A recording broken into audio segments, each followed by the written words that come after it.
How's it going, everyone? Welcome to the Hungry Guy Cooking.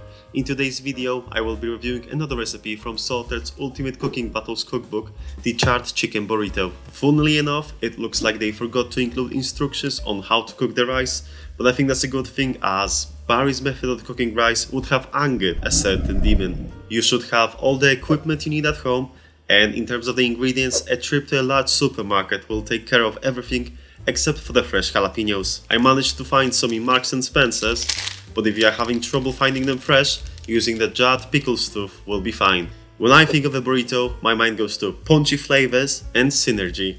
The meat being the star of the show, bursting with flavor, and the rice giving a nice chew to it. And I am expecting the same from Sorted's burrito. As I am not a fan of beans and guacamole, I never add them to my burrito when I order them, so I am keen to see if they will be elevating this recipe or making it worse. The recipe itself doesn't look too difficult, but there are a lot of elements to prepare, and keeping everything hot will be the key. Let's get into it. I started off with seasoning the chicken. I added the paprika, garlic, cumin, oregano, and a tablespoon of olive oil. It was a little too dry to mix, so I added some extra oil to loosen it up. I set it aside and started preheating my pan to high heat.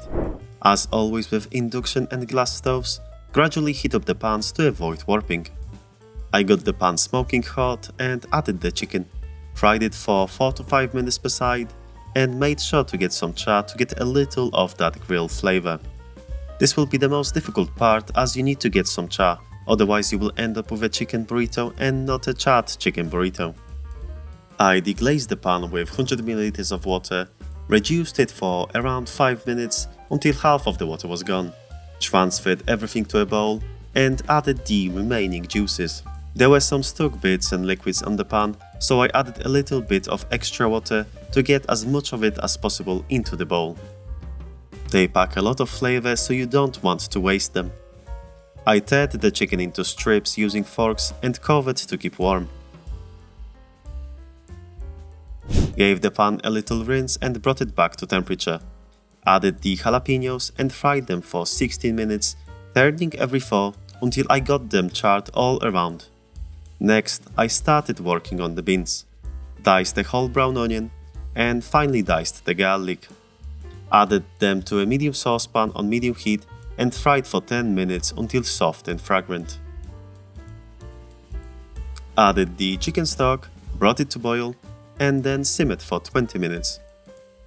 While the beans were simmering, it was a good time to make the rice, which is really simple.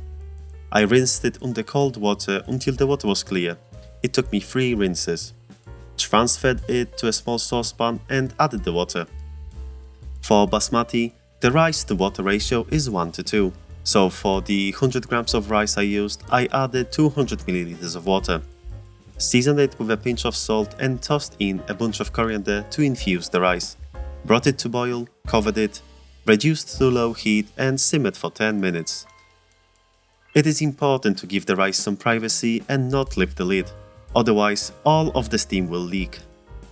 Turn it off after it's done simmering, and you want to let it sit covered with the lid for additional 10 minutes. After that, you will have a fluffy, perfectly cooked basmati rice for your burrito. Going back to the beans, as they were about done, took a quarter of them out and mushed them up in a bowl. Added it back to the saucepan and mixed everything together. Nice and simple beans were ready. I covered them and set them aside until it was the time to wrap up the burrito. Next was making the salsa. You want to get everything diced finely for a salsa, so take your time. I diced up a couple of plum tomatoes, a whole red onion, and finely chopped some coriander. Zested a lemon, the zest is needed for the rice later, and added the juices to the salsa. Gave everything a nice mix and set it aside.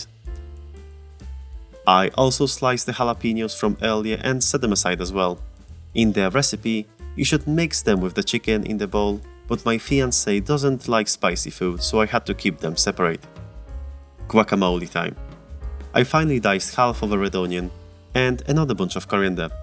De-seeded 2 avocados, cut around the stone and use a spoon to take it out. It's very slippery, so it's better to use the spoon rather than the knife in order to avoid injuries. I scooped out the flesh with a spoon, diced it finely and attempted to mix it on the chopping board as per the recipe.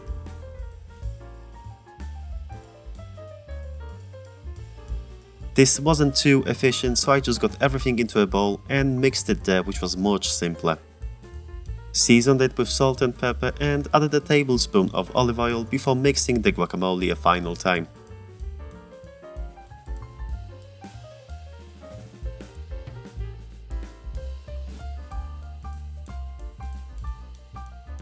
Fluffed up the cooked rice and mixed in the lemon zest.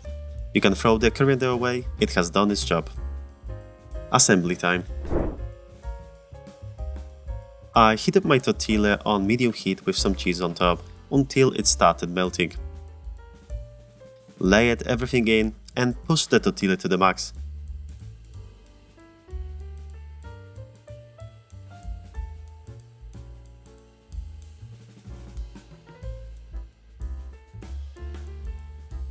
But got it in a servable condition.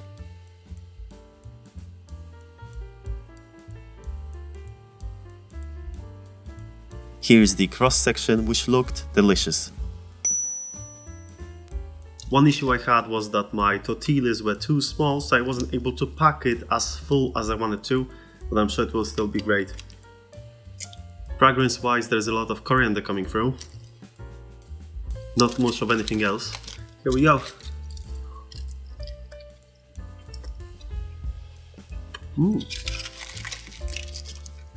It's good. Very good. The burrito is great. I am enjoying the beans and guacamole, so this is a huge surprise for me. The beans that Barry chose are great and they are much less sandy than your regular beans like red kidney beans and so on. The guacamole is great as well.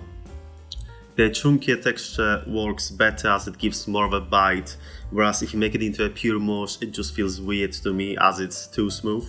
The jalapenos are very mild and I am not getting much spiciness. I'm not sure if I picked up a bad batch of jalapenos or if this is how they usually taste. I also feel like the burrito is missing a certain level of acidity and adding sour cream would just make it better. Let's talk about the chicken, the star of the show. It is very bland and lacks flavor as we haven't added any salt to it and barely seasoned it before we fried it. So it falls behind everything else in terms of flavors, the guacamole, the rice, the salsa, as well as the beans, and it just lingers there in the background. Does this burrito achieve what I would want from a burrito? It is very satisfying and gives you similar feelings to a burrito you would order at a burrito place. And all the parts of it are very well synergized and are in harmony, giving you great flavors. But the chicken falls behind and doesn't give you that burst of flavor you would want in a burrito. Nevertheless, this is a still great burrito and you should give it a try at home. My overall score for it is 4 out of 5. Marinating the chicken the night before will allow the flavors to penetrate it, and adding the salt will make it more punchy. And if we also add sour cream to the burrito, I believe that this burrito would be a 5 out of 5. So I hope if you make these adjustments, you have a better burrito and a better eating experience. If you tried the charred chicken burrito, please let me know in the comments how you liked it. Thank you everyone for watching, and I'll see you next time.